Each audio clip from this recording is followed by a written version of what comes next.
जय माता के मित्रों, मैं धनेश्वर महतो। बांग्लादेश में हिंदुओं पर हमला, काफी हिंदू मारे गए, ऐसा समाचारों के माध्यम से पता चल रहा है। लेकिन यह स्थिति आखिर बांग्लादेश में क्यों पैदा हुई, यह विषय है सोचने का, समझने का कि आखिर बांग्लादेश में हिंदुओं पर ही क्यों हमले हो रहे हैं। और शेख हसीना वो बांग्लादेश छोड़ के हिंदुस्तान में शरण ली हुई है और हमारे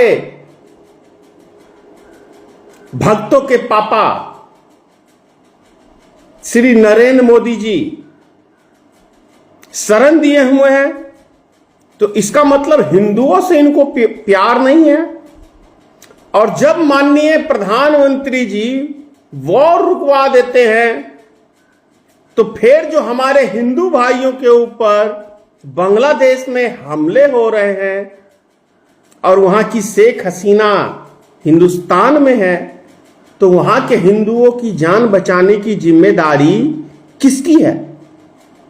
उसका जिम्मे अगर वहां के हिंदुओं की जान जा रही है तो क्यों जा रही है, किसके कारण से जा रही है? जाहिर सी बात है, जहां पे 52 या 56 देश मुस्लिम कंट्री है, शेख हसीना को किसी मुस्लिम कंट्री में शरण नहीं मिला, भारत ने दिया। तो जाहिर सी बात है बांग्लादेश के मुसलमानों से दुश्मनी पालने का काम श्री नरेंद्र मोदी ने किया, मोदी सरकार ने किया। तो यदि आज हिंदुओं पे हमला हो रहा है तो जाहिर सी बात है कि उसके जिम्मेदार भारतीय जनता पार्टी की सरकार है, श्री नरेंद्र मोदी की सरकार है। यह तो भक्तों को सवाल पूछना चाहिए अपने पापा से कि पापा, जब आप वॉर रुकवा सकते हैं, युद्ध रुकवा सकते हैं, तो फिर हमारे हिंदू भाइयों पे जो बांग्लादेश में हमले हो रहे हैं वो क्यों नहीं रुकवा सकते? ये तो बगल का ही मुल्क है, कोई ज्यादा दूर भी नहीं है, बहुत छोटा सा देश है। और यही सही समय है कि जो भक्त सब कहते हैं, अंधभक्त सब, कि भारत विश्व गुरु बनेगा, हमारी बड़ी सीमा होगी। तो बढ़िया है ना अभी बांग्लादेश को भारत में जोड़ने का, इससे अच्छा मौका कहां मिलेगा? अब तो दही जमी हुई है मोदी जी की, क्योंकि जब भी कोई संकट आता है तो भाजपाइयों के मुख में, गले में दही जम जाती है, फेविकोल का जोड़ लग जाता है। इस विषय के ऊपर एक भी टिप्पणी नहीं करेंगे।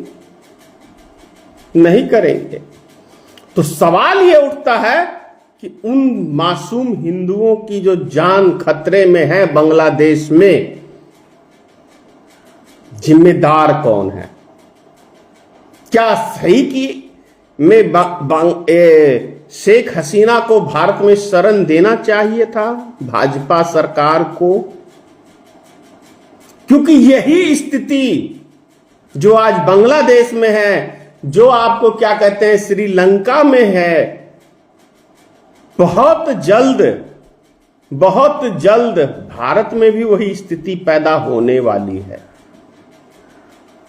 आप लोग देखिएगा, क्योंकि जिस तरीके से मोदी सरकार ने जनता को निचोड़ने का काम किया है, उनको चूसने का काम किया है, पैमाना तो कभी न कभी छलकता ही है।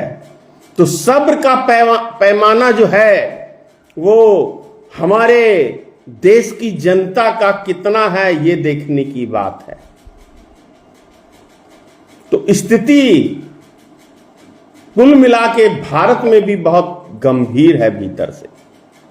विशेष आप लोग खुद समझदार हैं, कल इस विषय पे बात करेंगे तरीके से। जय हिंद।